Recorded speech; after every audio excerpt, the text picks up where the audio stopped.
দিছা তাই খোৱালো অকমান খাইছে গালত লগাই দে দুফালে দুটা আপুনি যা এতিয়া ৰবা দাদাহঁতক দিওঁ এই বন্তি গালত লগাই দে এই দাদাহঁতক বন্তি গালত লগাই দে কপালত লগাই দে অকমান লগাই দিয়া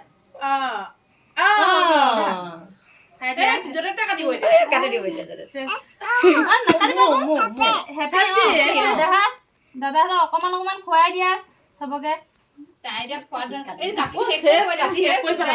এই চাকিখন লৈ যোৱাচোন চাকিখন সেইডোখৰতে থাকিলে তোমাৰ এইখন লৈ যা তোমালোকক কাটি কাটি মই দি দিম ৰবা হৈ গ'ল দেহা দি অকমান দিবই নাপালো হৈ গ'ল শেষ